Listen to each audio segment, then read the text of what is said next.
homes are actually a liability. They don't do a lot for the occupants. They cost money. Those occupants are monthly, not only for their mortgage and their taxes, but for their utility bills and other things are dishing out money. And if we have the ability to kind of move that gradually, step by step, to get these homes to more clearly be in a asset class where they are improving the lives of the occupants, like, to me, that's exciting. That's something I want to be a part of.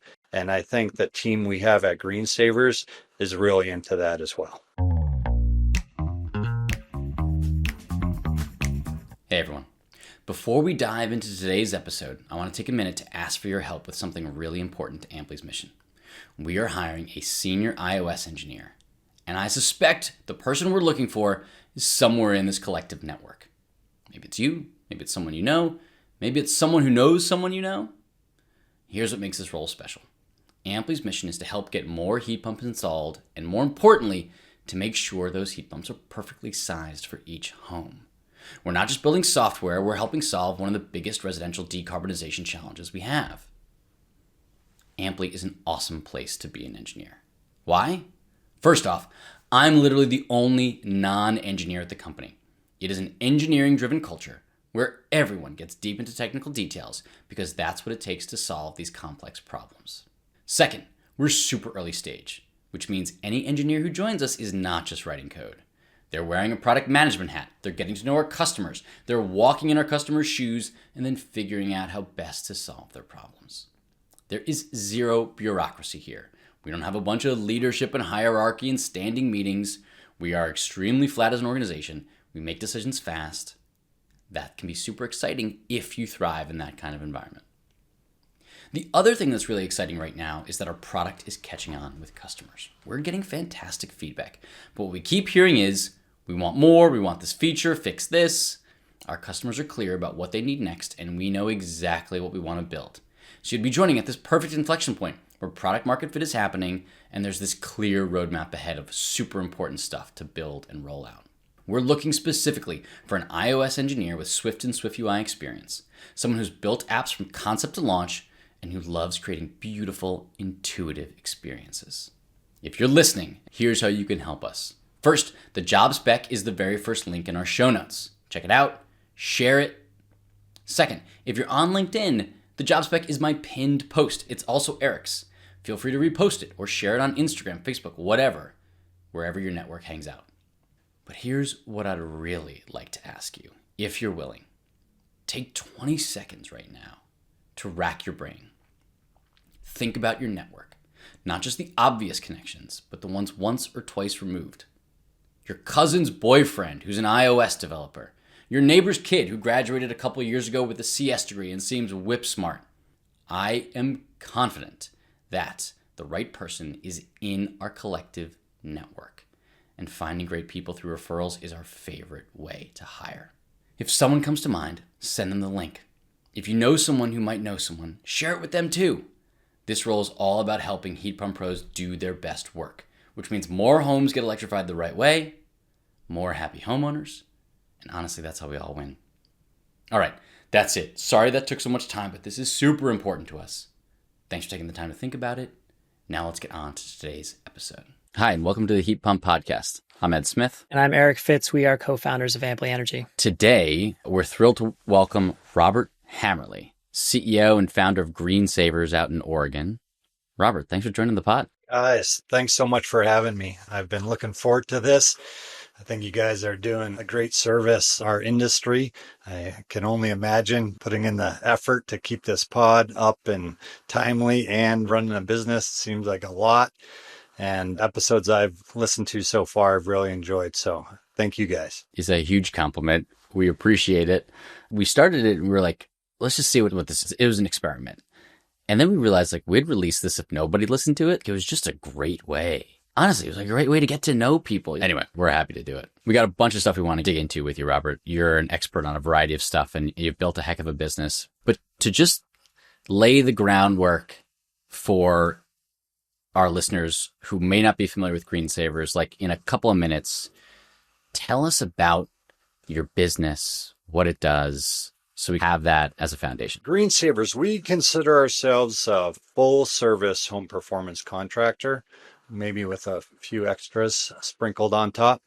So in the traditional shell envelope area where we do all the attic insulation, wall insulation, air seal, duct seal, we install windows and doors. In the mechanical aspect, we are doing majority of the work we do is heat pumps, but we also do other heating and cooling systems. We do water heating, we do ventilation systems, ERVs.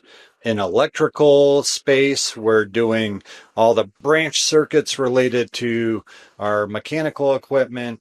We do EV chargers, we do panel upgrades. I hope that in the future we'll be doing battery systems and more cutting edge electrical work, but doing electrical work in-house is actually fairly new to us. So we're still working out the kinks in that department.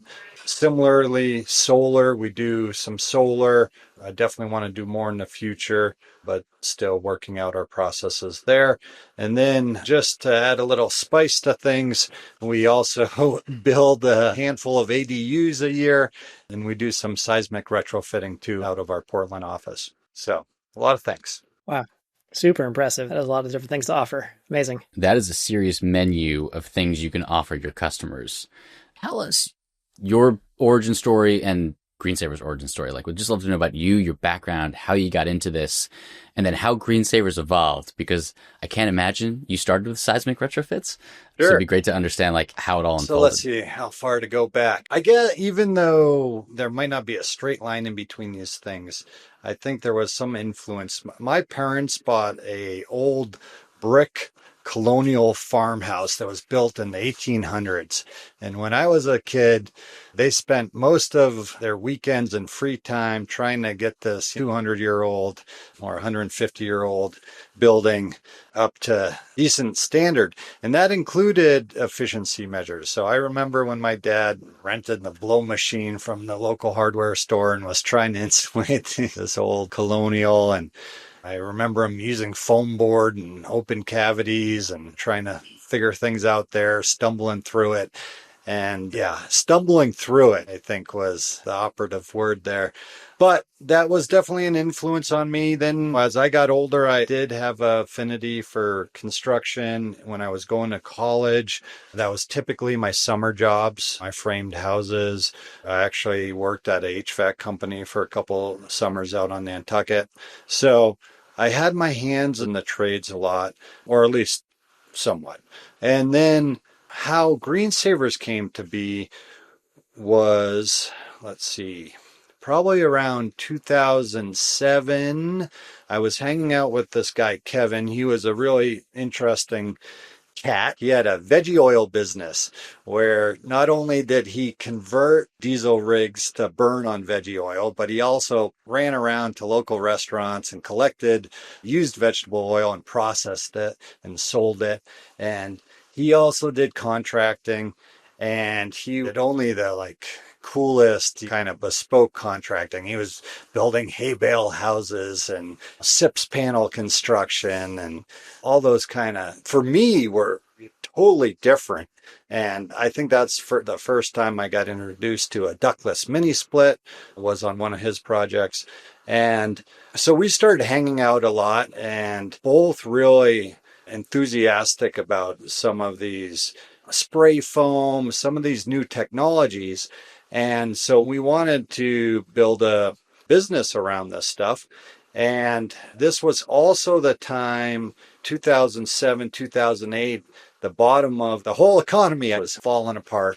And especially where we lived in Bend, Oregon, it was a real boom and bust resort town. And so the real estate market was just falling apart. And so we quickly realized that we were not going to be able to build a business around new construction, that we needed to bridge the gap and take these new technologies and see if we could get them into existing buildings. So that was, I think, an underlying thesis that we were wrestling with. There were lots of iterations in the beginning. At one point, we were trying to sell a box of conservation measures like toilet tank banks and CFL light bulbs and weather stripping. And we thought we were going to sell, I don't know, sell 1 million of these things on Amazon or something. But then we realized that the people didn't want to do their own weather stripping. And so people started asking us to install this stuff. Okay, so we started installing this. Didn't take long to realize that you couldn't charge enough money to screw in CFL light bulbs or to do weather stripping to actually build a business that could pay your mortgage. Pretty soon after that, we started getting into some more in-depth measures like duct sealing, air sealing. Somewhere around then, we also started learning about some of the utility programs and Energy Star.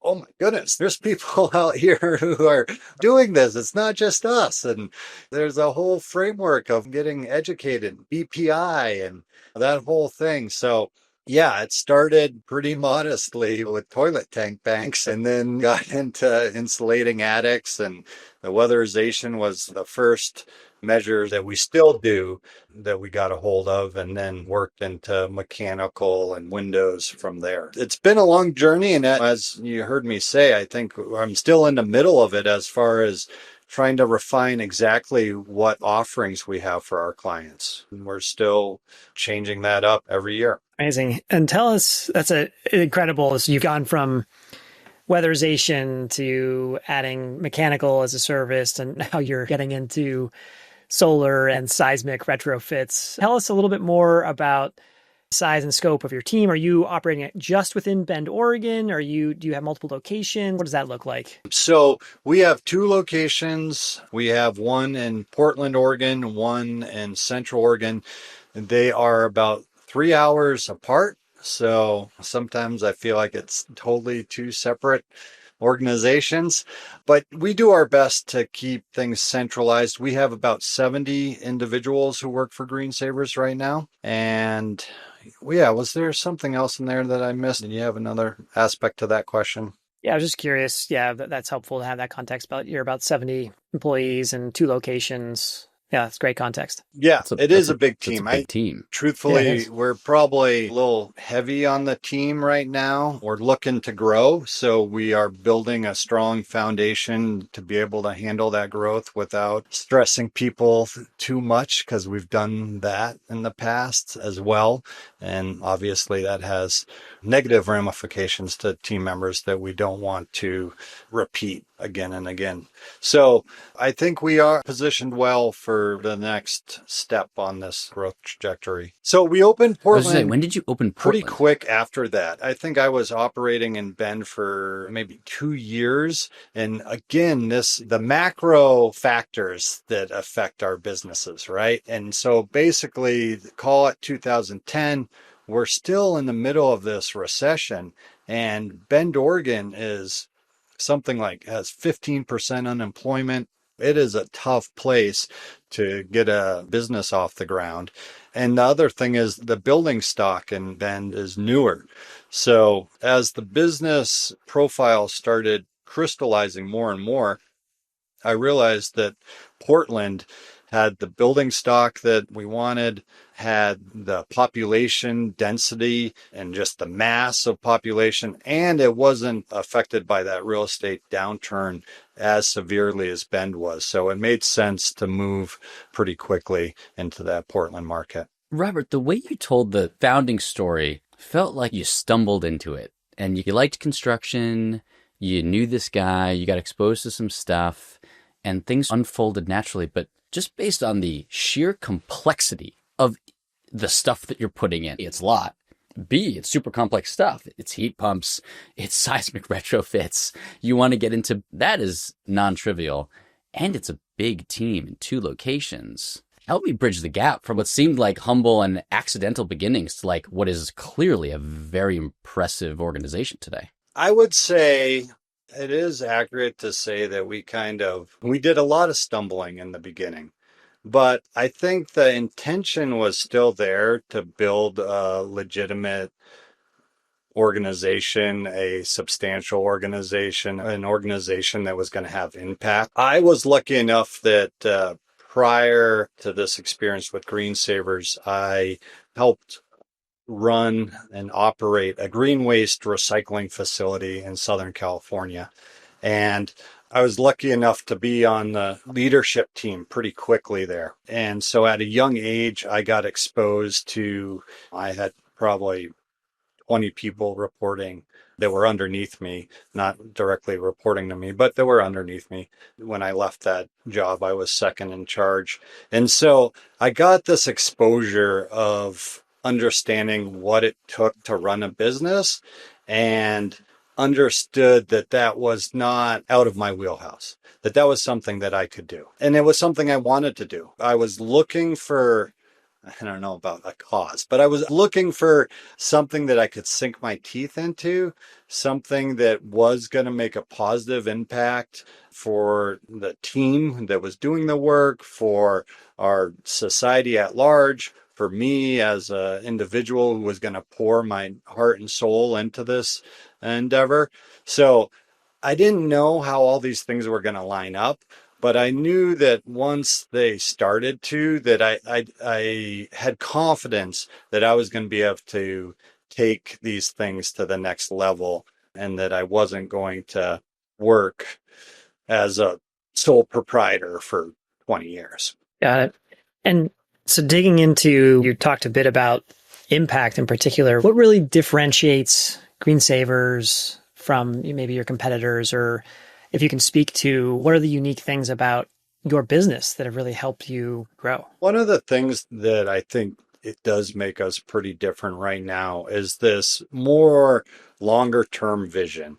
And specifically this vision that buildings not only should be net zero, but I would say beyond net zero, I would say energy positive.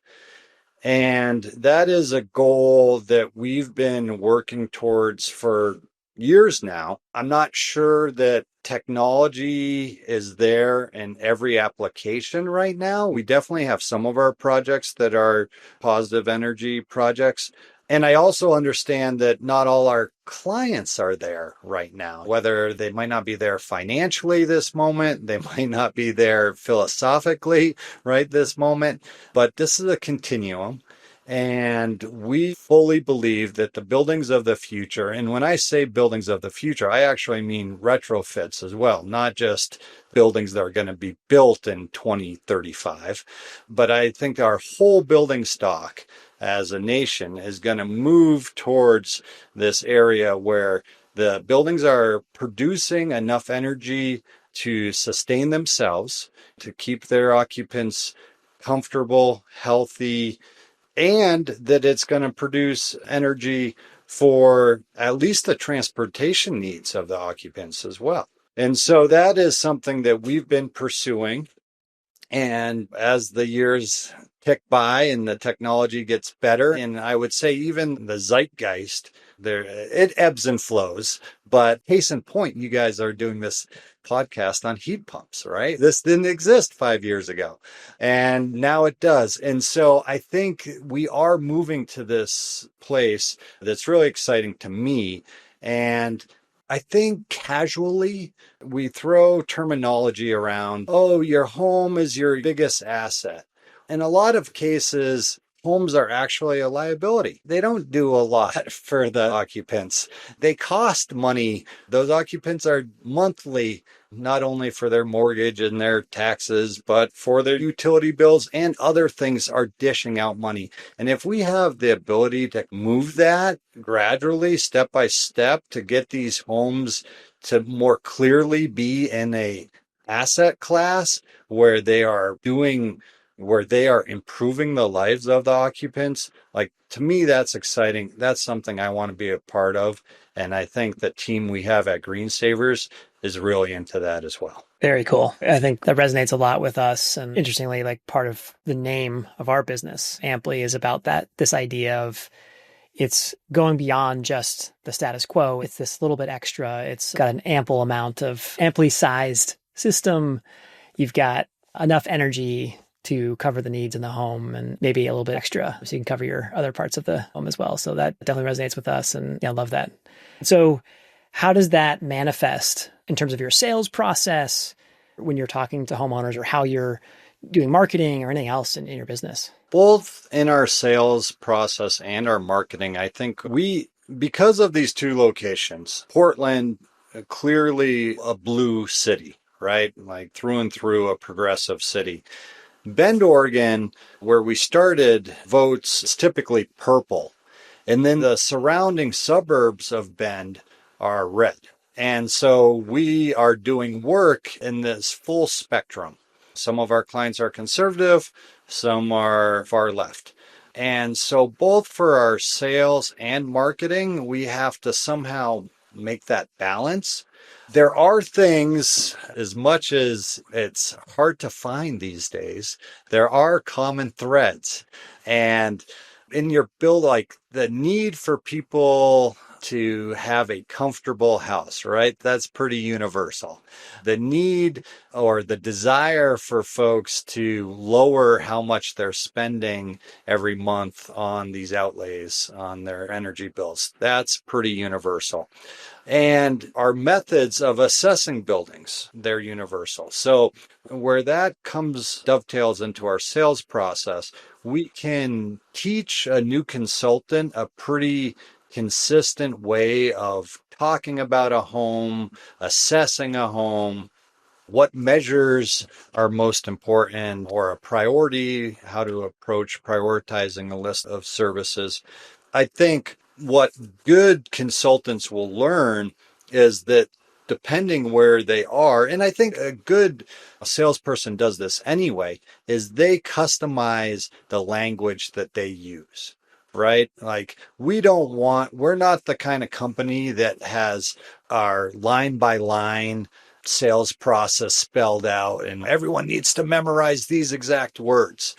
We want a more nimble process where everybody puts in the words that resonate with them. And for some things, obviously air changes or something like, I don't know, I guess even air changes would be something that someone might find that they can modify and it would resonate more with the public. So we want room in there for folks to be able to customize how they talk to the humans who are sitting across the table from them. And we want to give salespeople, our consultants, this broad-based knowledge that they can go sit down and have real conversations. I think, and some of them who go back and forth do have to be able to pivot and be nimble. And I think our marketing folks, that's an area where you also have to be nimble. Like the same kind of messaging that you're putting out Central Portland might not be the message that resonates in the outskirts of Bend, Oregon. And where you even go to meet people, we might be running for some real stereotype, we might be running an event at a Pride Festival in Portland where an exurb of Bend, we're at an outdoor fest for hunting and fishing. So you do have to be savvy enough to understand your audiences, who's there, what events they're going to be at, and tweak your messaging to resonate with those folks. I forget if it was last summer or the summer before, but there were bad fires in Colorado. It could have been any number of the last few summers.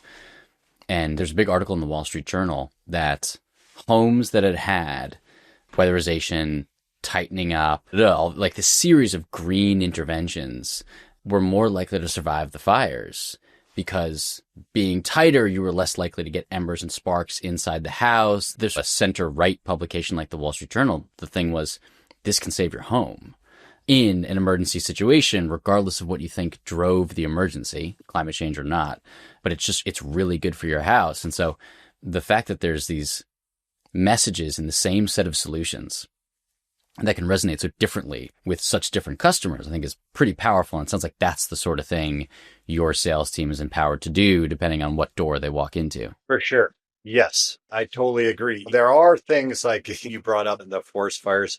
We do sell a lot more of the Vulcan chemical reaction events that when they're exposed to heat, they froth and they close up. We sell a lot more of those in Central Oregon than we do in Portland.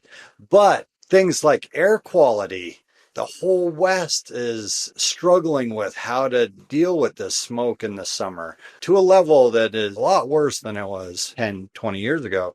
Yeah, air quality. Again, yeah, that's a pretty basic human need, right? Like, it doesn't matter how you vote, you want to be able to breathe fresh air. So, yeah, I agree. I think there's so many, like most things, there's so many of these things that are constants, no matter who you are, what your political affiliations are. And you just have to be able to talk about them in a way that doesn't shut people down or doesn't trigger some weird thing that they've been programmed to be triggered by. We find there's a ton of folks we have on this show who are focusing, and they're focusing on heat pumps. And there's a series of benefits to having a simpler, more focused business. Like your sales team is only selling one kind of solution, inventory management. The sheer diversity of things you're selling is pretty darn unique. Some folks can do it, but you strike me like you remind me of Hal Smith from Halco, right? Like a real wide array of stuff, and you're just always adding to meet additional needs for your customers based on you're already in the home. So what else can you do that kind of fits your mission and meets their need? How the heck do you manage a business of that level of complexity? Oh, man. That's $1 million question. We should have gotten to it earlier. We're 30 minutes in. We should have gotten to it earlier in the podcast. Yeah. At the end of the day, it's the quality people. It's our team that allows us to be able to do that. But getting into that answer a little bit deeper is, so one, I look at those businesses and some days I'm jealous. You know, these businesses that can really simplify and coalesce around a certain service. Oh, how nice would that be? And I'm sure I'm not the only one. I imagine that I know that our salespeople feel that way sometimes, and our production managers and everybody else. But if we are pursuing this mission, if we're pursuing this mission of buildings that are beyond net zero, it's hard for us to figure out a different way to come at it that would be simpler. If we could change our mission, we could adopt a new framework, but I think we have a team that is interested in this. We are life learners. We are people who get excited about learning new things and making progress, the little incremental progress you make every day and every week. And as you get better at something, and there is a level of scale that helps as well. When you are, I remember in the old days, we would have some folks who did weatherization and then they would do HVAC as well, or vice versa. We would have some people doing windows that would do HVAC. And we still have some of that. We definitely have people who have those skill sets. But when you get to a level of scale and you can have a division that does mechanical work, and those folks, that's all that they do. Their managers understand that work. They have KPIs associated with only that work. They have SOPs associated only with that work. It starts to get a little bit easier.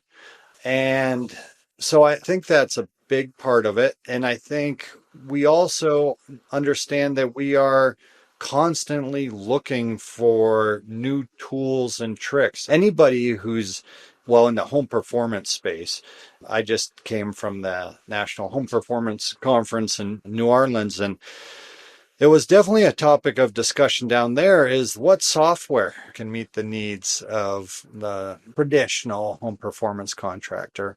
And obviously you guys are playing a part in that space, but I think there's a lot of questions there. There is, if I just start thinking about the amount of different software tools that we're using for a small business, it seems a little bit unwieldy. And our base tool is still a Google Sheets document that we built And that is our data collection tool.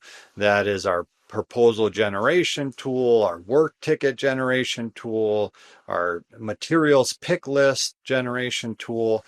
We have a guy on staff, Eric. He's a whiz, and he's our creative technologist. And we've had him, I think we maybe were 40 people when we hired that. So most HVAC firms that have 40 people do not employ a creative technologist, but we needed to. And truthfully, some days I feel like he's not enough. That like we could have a whole department. And then we're using all these myriad of spreadsheets to track and keep track of everything that's going on in all these different departments. So it's a big challenge. I think having the right people who are always looking to improve. Continuous self-improvement is one of our core values, and that is like through and through. Like we wouldn't be able to do anything if we were where we were 10 years ago. So we have to every day be trying to get better at this craft, and it is a complicated craft. It is not something that I would recommend for someone who is unsure. If you have a passion for this, then I think it's a great endeavor, and this like home performance trade, if I can call it that, I think is one of the best. That we're doing more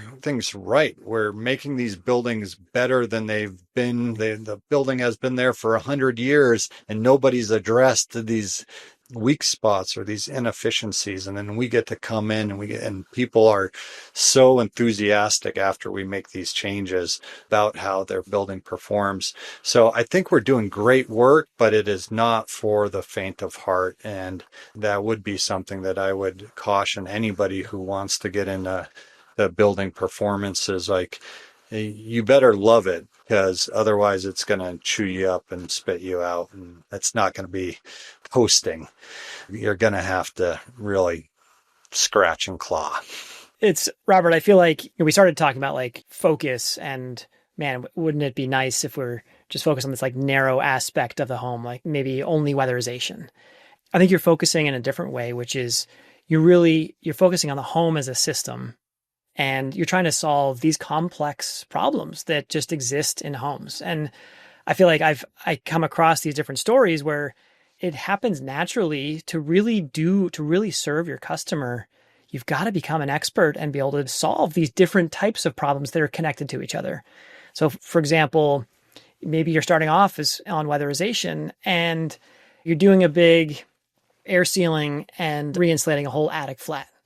And if you suddenly come across a bunch of exposed junction boxes up in the attic, and in your jurisdiction, like you can't have one of your weatherization crew touch that. You've got to have a real electrician out there to address that problem. Now you stop work on the project. And so if that happens enough and you're at a large enough scale, like you've got to bring electrical expertise in-house so you can manage those issues. And then it just goes from there. You're trying to weatherize something and you got a bunch of duct work and you're like, let's just cover all these parts of the duct system and insulation, not bother with that part. Realize how that affects the HVAC system. And so I commend you on the great work you're doing and the problems that you're solving. And it seems like you're focusing in other incredible ways where you've got these different departments and KPIs, and you're obviously doing something right. It's neat to hear about. Thank you, Eric. And that's a great way to put it. There are a couple nuggets in there. I think one, this natural sequence of events, and it would be really hard for us to go install heat pumps in homes that have walls that are uninsulated or attics that are uninsulated, right? Maybe if we didn't know what we do know, we could do that more easily, but I don't think we could do that now. So you have to do the other thing. If you want a good heat pump installed, then you have to do the insulation.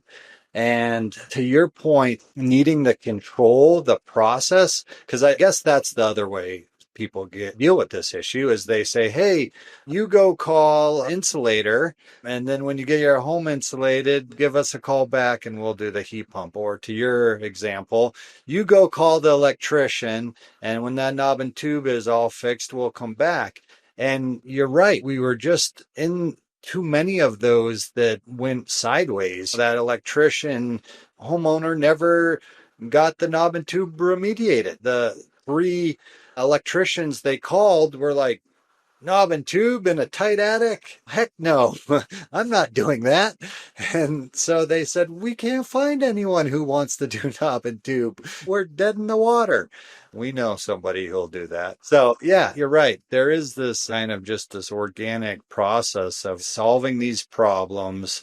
There is a sequence here about what that building needs and how it has to happen. And if any chink in that chain you don't do, then you're letting this job go, essentially, or putting your hands up. And you worked really hard to get that lead. You worked really hard to make that sale and educate that client. So to turn it over to the unknown just didn't seem like it was the right thing to do. So what I heard was you manage this incredibly complex business because your mission drove you there. And if I had to take a guess, your mission lets you hire awesome people, which was your answer for like, how do you manage a really tricky business like this? How do you train folks? If you hired, what do you call your sales people, Robert? Home performance consultants. Home performance consultant. So you hire you can tell like the raw material is there for an awesome home performance consultant, but like they don't know a ton about this space.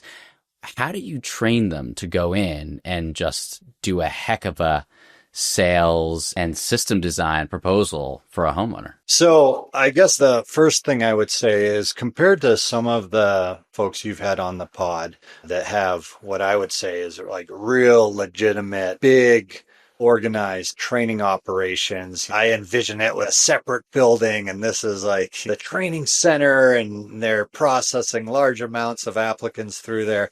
We're not there. I'll say that. And I feel like our training process is immature compared to where I want it to be. And in the past, we had relied on a lot of the typical contractor techniques that are time tested but have huge flaws. And that is essentially just shadowing, large amounts of time of shadowing, whether that's like an apprentice journeyman relationship or it's a home performance consultant, senior versus trainee relationship, but just lots of shadowing. Right now, on the sales end, on the home performance consultant, just in the last 12 months, we've actually took one of our senior consultants who was looking to make a change. And this guy, Alex, he is a great, I actually didn't realize how wonderful of a trainer he was going to be. But it has been a game changer for us that he has really stepped into this role. And he doesn't have any responsibilities to sell anything, to close anything. He doesn't have to monitor his numbers. But his responsibilities are to educate these new applicants, new home performance trainees who are coming into our organization. And he has this one-on-one relationship. We're to a point, I think if things are on track, we're trying to train a salesperson like every 6 months. So it's not like we have to graduate 12 people in each session. So right now, we're just trying to do, if things are going, we don't have resignations or life changes that like upend the apple cart. We're doing one every 6 months. And so Alex can spend a ton of time with these people and he can train them. Lightly mention this, our workbook, this huge Google document is a beast, right? It's super intimidating for new people. And so Alex can sit down with folks and train them on how to use this. He can start to train them on the different incentives that are available in the different marketplaces because they change. Depending what town you're in, you can get different incentives. And of course, we use the trusty old standby. We're putting people through BPI. We are shadowing active consultants who are out there selling things. We're shadowing with auditors who are running blower doors and using IR imagery and other things. So we're trying to we're also bringing those trainees out onto the construction sites too, and getting them exposure to installs. So there's a whole bunch of things, but the thing that I'm most excited about is this dedicated individual, Alex, who's just really grabbed the reins on this role and has been able to, at the end of 6 months, our consultants are at a much higher level today than they were 2 years ago. That's amazing. That's an incredible investment. And it's got to be an awesome milestone to feel like for your business standpoint to have someone fully dedicated to that kind of internal professional development and education. Cool. Robert, I'm curious to switch gears a little bit. What's keeping you up at night? Eric, what keeps me up at night? It's definitely the macro things, the big things, the little things, the client project that went sideways, the personnel issues between team members. Those are definitely intense in the moment, but we have lots of different levers we can pull to resolve those kind of problems. And I would say, knock on wood, we have a really good record of resolving those issues. The macro things are more scary or scarier for me. The tariffs is one that has me up at night. I think there's a little progress right now, but this idea that some of the heat pumps that we install were being at least assembled in China. And so 145% increase is what our vendors were talking to us about this one line. And what do you do with that? You can't move forward. You have to pivot. That is really scary. Another one that I'm wrestling with a lot is this idea, as we talk about trying to go to net zero, go to beyond net zero, interface and how significant a role the utility plays in that equation. Recently, we've had sequential rate increases out here, 2 a year more, and then year over year, another set of rate increases. And that can really just change the finances, the financial calculations of this work we do. I'm concerned that if we're coming at this from a climate change perspective, and we really need a wide swath of Americans to adopt heat pumps, then I believe that we need heat pumps to be financially the best alternative, and definitely on the operational side. If heat pumps cost more to operate than a gas furnace and your run-of-the-mill AC, then there's going to be a part of our population that is not going to go for heat pumps, and that is going to get in the way of all these climate goals. How the utility can turn their knobs and their levers and make big ripples that affect us. One of the things that I've heard, and I guess it's not substantiated, but one of the rate increases that we had is due to infrastructure that the utility is building to support AI and data centers that are around AI. And I'm a fan of AI. I think it's going to help us solve all kinds of problems. It's going to create all kinds of productivity gains.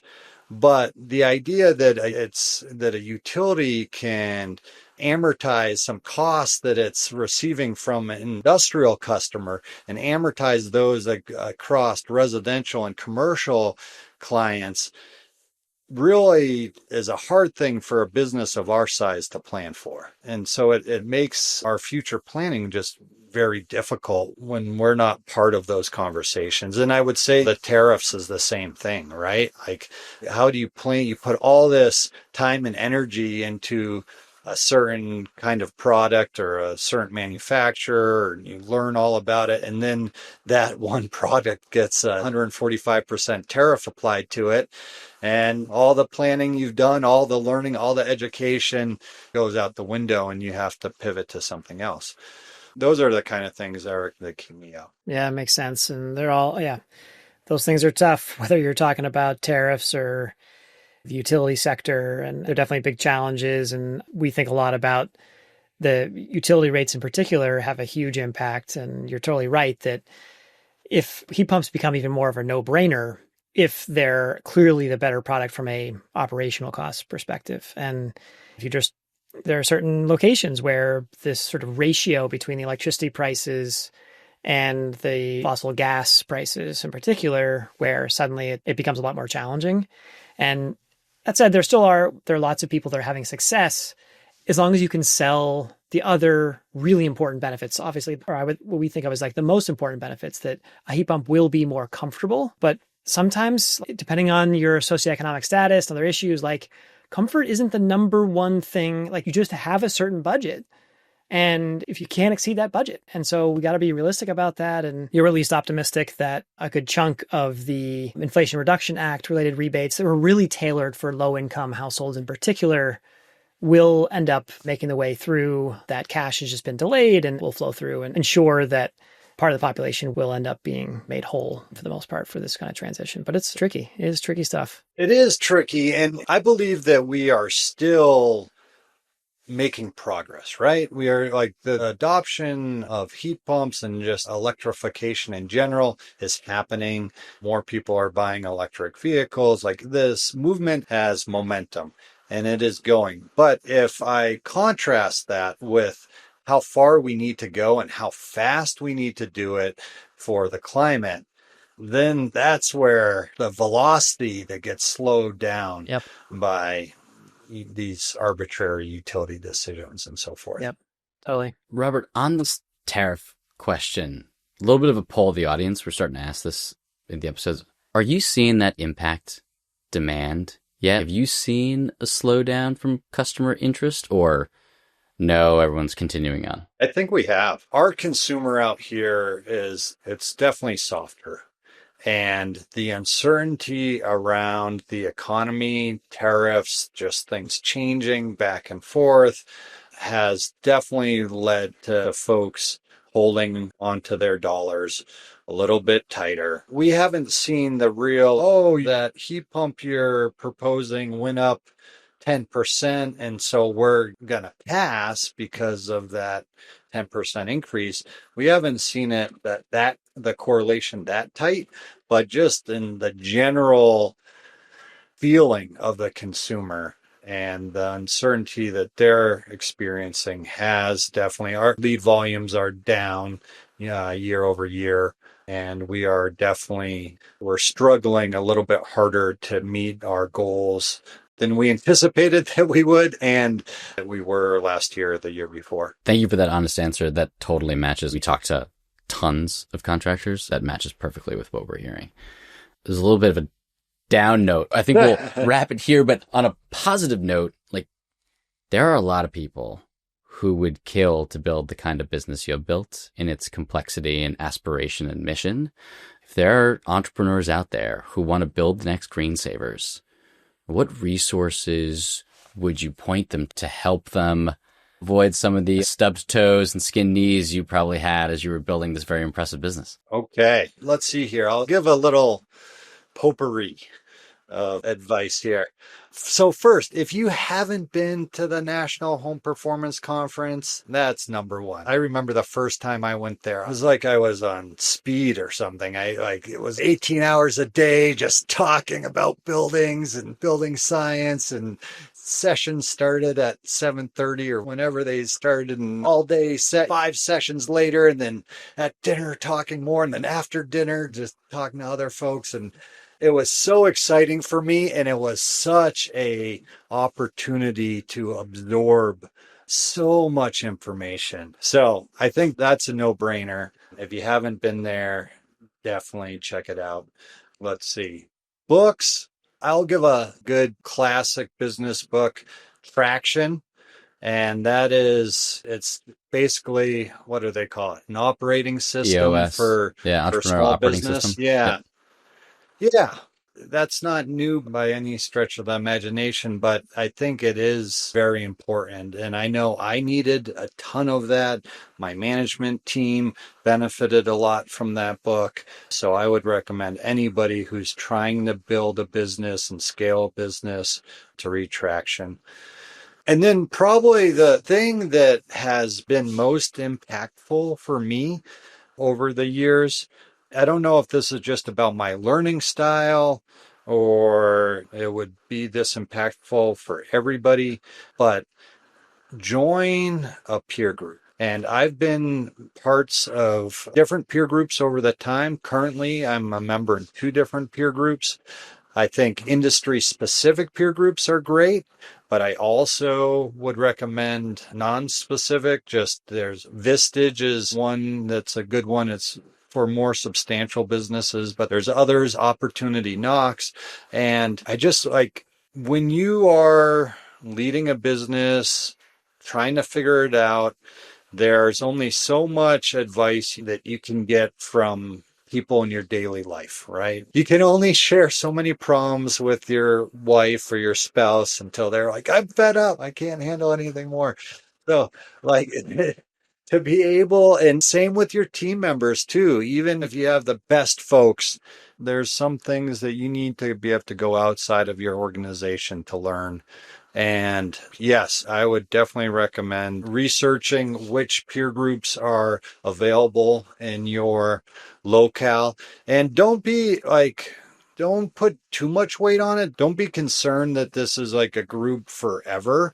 I think a lot of times you get with a group of individuals, they're learning a ton, and for 2-3 years, it's the right fit. But then maybe your circumstances change or others in the group do. And these groups are morphing a lot. And that's fine. That's part of it. Be open to that. And then, of course, if you are a home performance contractor, the National Home Performance Association is also trying to set up peer groups. So you can reach out there as well. So, yeah, one final cheer for peer groups. Awesome.